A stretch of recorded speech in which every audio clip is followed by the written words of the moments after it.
Hi, we are glad to welcome you at our Unicorn.Events shows. Today we are speaking with manager partner at Morphosis Capital Partners, Sergei Filippov. Well, Sergei, Hi, thank you. Glad to be here.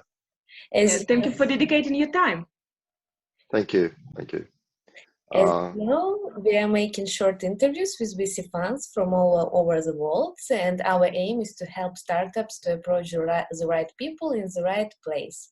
Our first question is, what industry does your VC fund invest in? Okay, so we invest in digital industries. We invest mainly in digital-only startups in SaaS, ad tech, AI, robotics, health tech, fintech, insurtech, and also entertainment tech. But due to our quite unique investing scheme, so we are partnering with a couple of family offices and CVCs. We can also accept companies with not just digital only focus, but also that have some, offline representatives. So that have some physical products in their lineup. But in this case, we are not the ones who invest, but we can represent the interests of startups, and family offices that we work with can invest in these startups. So you are geography agnostic? We are geography agnostic, but our main focuses are Asia Pacific, Europe, and US. We look for companies we can also look for startups, for example, in Latin America, but that's where our main expertise lies in. It's Southeast Asia, Europe, and the US. Wow. What is your average check size? Our average check size is up to 500K, but the family offices and CVCs that we work with can do follow-on investments up to 5 mil. And actually, we can source some of the deals to them. And in this case, they can invest like up to 10 mil. If it's not a follow-on investment, we can just source the deal. Then we had the cases when they're invested up to 10 mil. In our case, we usually look for early stage companies, very early stage, when there's just basic MVP. But we can do investments up to Series A, and with our partners, we can do up to Series B.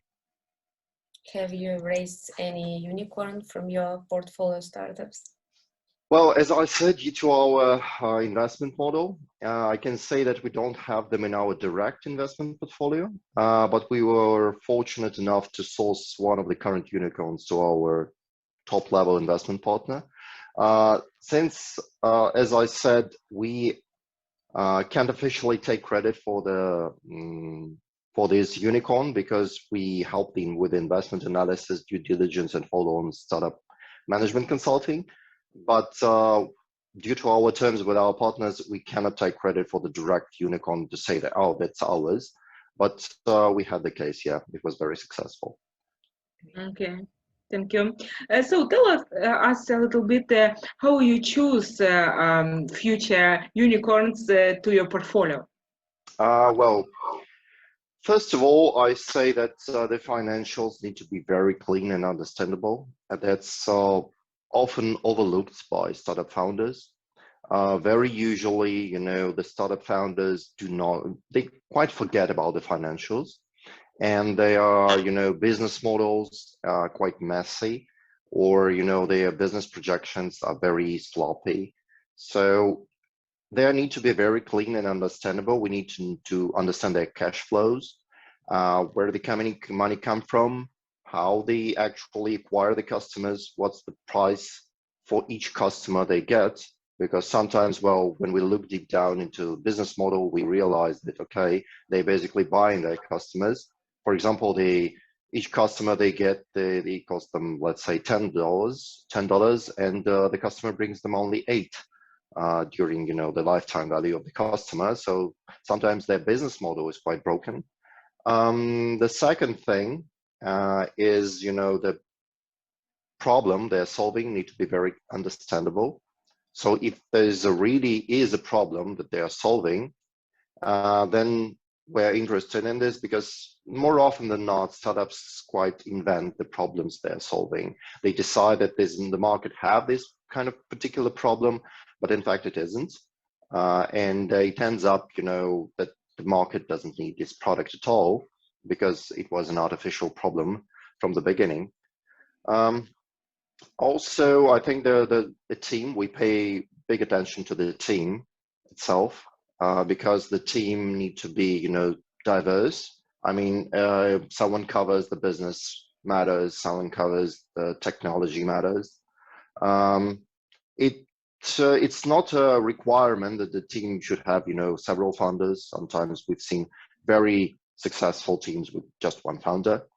But at least, if this is not the rest of the team are not the founding fathers, let's say, but they need to cover, all the aspects of the project. So we need to make sure that, okay, all angles are covered, who's responsible for the technology.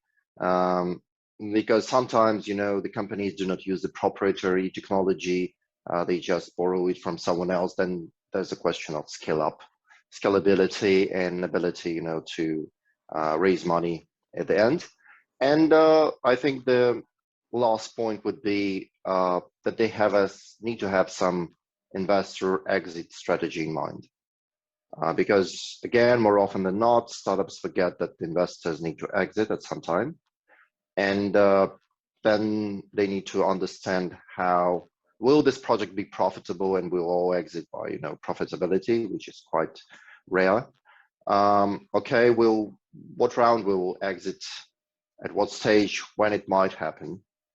So these are the things that we also can help the startups to deal with. But I think the startup founders need to understand these basics. We know that you are acting as an angel investor as well. Yeah. So in this case, I have a question for you as for investor. What's the main criteria to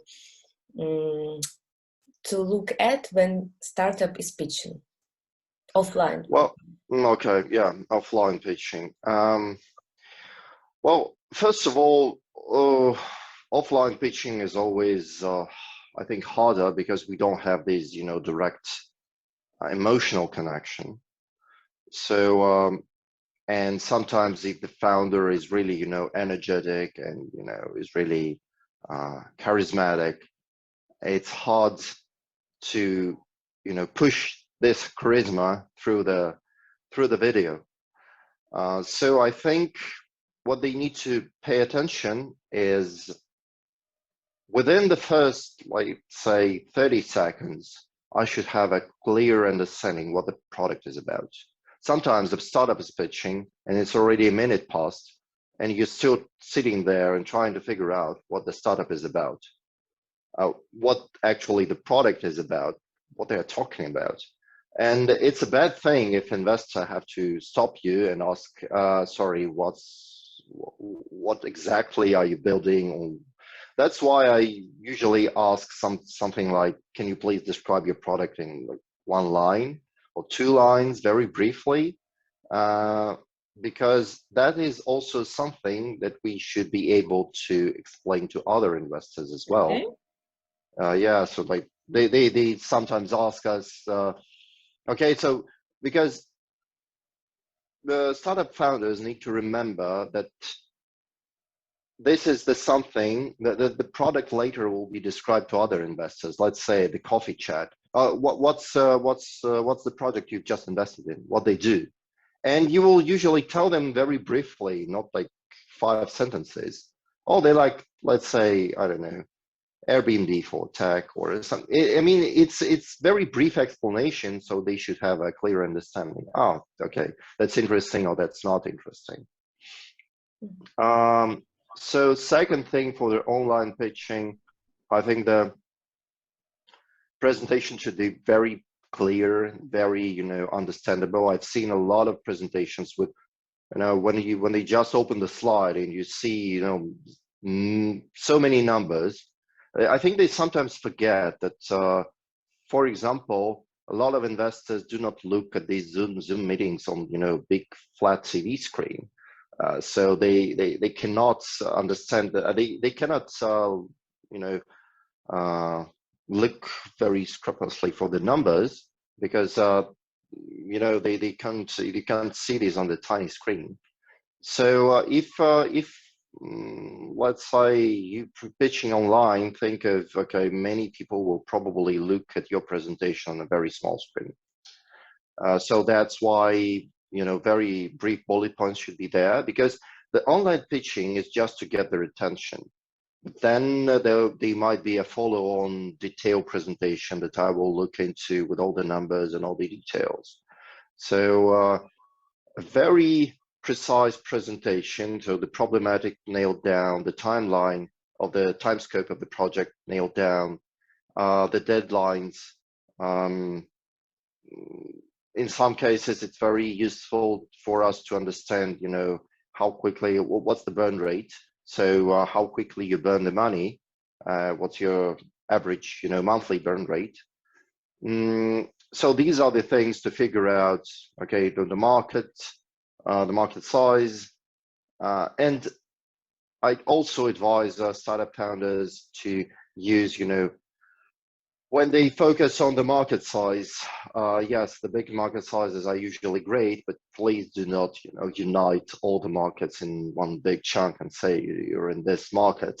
When you say, let's say, we're making some video stuff and show us the whole video game market for the whole world, where all, you know, for example, mobile games, PC games, you know, console games, all in one chunk, and it all looks very nice, very big, but in fact that's not the market you're operating in. It's quite smaller.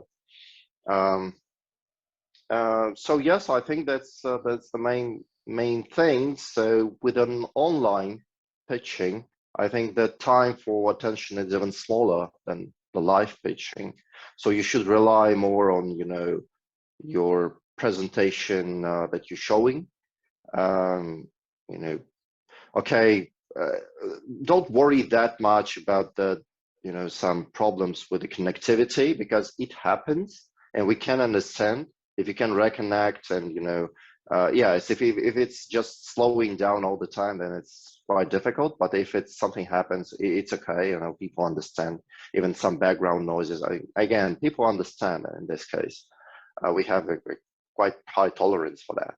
But if the project is cool, you can easily see that from the very first slide. Okay, so what slide, about slides, which slide is most important in pitch deck? Okay. In a point. Well, that's hard to say. I'd say for me, it's like the first slide, like I said. So it's the problem itself. It's the moment when I'm interested in the project or I'm not. What it's all about, what problem you're solving, and the second slide, how exactly you're solving it. I think when you got the investor's attention, so the problematic is very interesting, and the way you're solving it is very interesting as well. We're very keen to see your current results. I mean, do you have MVP? How it is performing? How many users already there? If not, okay, do you have you already, you know, made some tests? What are test results?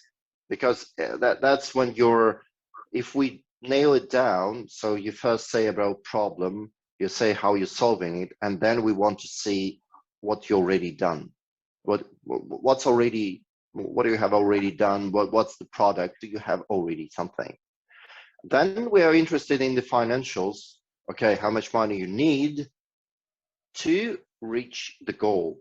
Because when the startup saying, okay, we need to raise X amount of money, we want to understand clearly what we'll be getting when you will, you know, have the required funds. So what will be the result? So you say, we want to raise X amount of money to do exactly, and that's where I want to see the, you know, drop down, like a kind of drop down menu, because our product will be able to do this and that. Because, you know, sometimes the product is very cool, and they explain you a lot of nice features, but they are all in the works. And in fact, to reach them, they need like 3 years or something. And obviously, they will need a next series of funding. So you need to understand, okay, I invest, let's say 500K, what features I will get for that? Will it be enough to get the investors' attention later? Will they be able to say, okay, that's cool, we want to move in and invest at the next round? Like I said, the financials, most importantly, I mean, okay, these are the limitations of the online pitching. If it's in the contest, they cannot explicitly say that they are raising. If it's directly pitching to VCs or angel investors, we want to know their shareholder structure. So how much equity they already given out. Because to be honest, I even seen some, outstanding cases when they've already given out like 30% of equity and it's just the pre-seed stage. So it's a no-go, basically. I've seen some investors that even taken 50% of the seed stage. I don't know what they were hoping for, but that's the moment. Okay, the problem might be cool, so the solution might be cool, product might be cool, but if the shareholder structure is a mess, then it's a no-go. I've always said, like, I've even wrote an article about it a bit, about the things about raising the funds. And the thing is that the investors have their own team of financial management professionals and law professionals. And if they say that the shareholder structure is a mess or financials is a mess, then investors just say no, because we can't go simply because it's too problematic for us to invest in. So we want to know who's already in, what are their interests, how much equity they're already holding. So if there is a room for us or any conflict of interest, I think that's possible. So if you say what's the most important slides, I think these are the first ones, because it's when my attention is hooked in, or I say, okay, probably I will look for something else. Thank you so much. And Sergei, could you please give a piece of advice to startups, something what will help them to succeed? Okay, if I think about some piece of advices, okay, yes, I think I've emphasized, like I said, I wrote an article about the myths about the startup exits, and there is one myth, that the highest valuation, highest price are always better. Because our world is mesmerized by pure numbers, like likes, subscribers, valuations, fund size, more money is better. That's the common belief. And everyone thinks that $100 million valuation cannot be worse than 40 million. So basically, the high valuation is cooler. You can brag about it at the Silicon Valley, the cafes whose startup is better valued. But the thing is that it's the deal terms that matter the most for the startups. So you need to always keep in mind what are the strings attached to this high valuation. So for example, if it's a $100 million valuation, then you need to match the higher market expectations. Because you remember, with an exit, the company's journey doesn't stop. We as investors are exiting, so we're stopping our journey, but this company's journey is continuing, and the founder's journey is continuing. So the stakes will be higher at the next stage, and the newly acquired investors want to see their returns and exit also to be high. So if they enter your company with $100 million valuation, the 3x means it's 300 million they're expecting. And with a $40 million valuation, even with a 5x return, it's a projected $200 million valuation. For example, read the stories about the demise of Etsy, for example, that been dropped down from, if I remember, like billion or $2 billion valuation to just less than 100. That was simply because they had to grow much faster because of the investors' appetite, and they lost their core product values. So companies usually expected to grow even bigger, penetrate other geographies, maximize revenues. And you need to ask yourself, can you do that? So please remember, like investment money is always a debt money. The company owes to its investors. Higher the cash injection, higher the expenses are. So I recommend you to look for investors that can be your strategic partners. They can give you less money, but it was quite, by the way, it was very nicely resembled in the famous TV series Silicon Valley. So the money might be low, but the outcome might be much better. There are less strings attached. The investors are very relaxed, and you can do what you want with your product, how you envisioned it, and grow steadily, not just like a boom and you need to have to penetrate other geographies just because of the high market expectations. I think that would be my advice. Thank you, Sergei. Just a quick question. In 2020, many founders faced new challenges, and on the one hand, a new online world allows you to pitch in front of VCs from many regions. On the other hand, it is a big chance that your mail with pitch deck will be lost in the dozens, thousands of other pitch decks and mails. So my question is how to reach you in this new normal online world? Maybe mail, LinkedIn, on other channels. I think LinkedIn is the best way, one of the best ways, because we receive quite a lot of emails, on Morphosis Capital and other mailboxes. So it's easier when the startup founder, for example, tries to contact me on LinkedIn. I can look at his profile, quickly see what his background, and if there is already some, in his, usually at their profiles, there is already some information about their product. I can quickly look it up.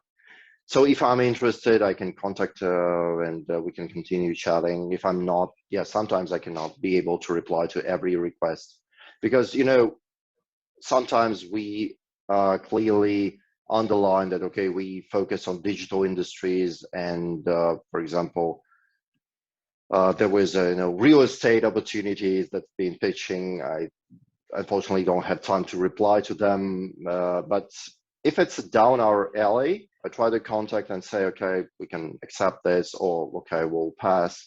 And for example, my advice to startup founders is update your investors. I mean, say okay, we have this cool product, see how it's going. Even if investors do not reply, update them later, like say in a month, 2 months, when you have the news, I mean. So let's say your product have reached new stage, you have new exciting features, update them. Say okay, remember we contact you, now we have this and this and this. So it's like, they may not reply you at the second time, but may reply you the third time. You're not bugging them saying the same thing again and again. You have news, you've acquired some investors, you've made some, maybe media piece, some media published an article about you, and you want to say to them that, look, we've progressed since the last time we've contacted you, and that's a good thing. And so when we see a new email just not saying the same thing that said before, but there are news about them, we see that there is a progression. So that might be an interesting product to look into. That was, for example, just the strategy I've recently, when I've consulting one of the Australian startups, I recommended them this very strategy, and it worked with the big CVCs, because CVCs are very slow. And when you update them and they see the progression. So after like third or fourth update, they say, okay, we want to meet, and they remembered because they'd seen these your previous emails, so they already have the sense of continuity. So it's not like you came out of the blue and saying all the nice things. They have this feeling that, okay, you've been some time on the market and you have exciting news to share. So I think this works. Thank you, Sergei. Thank you. Yeah, you're welcome. You're welcome. Yeah, thank you. Hope to see you soon online. Thank you. We'll be glad. Thank you. Bye. Bye.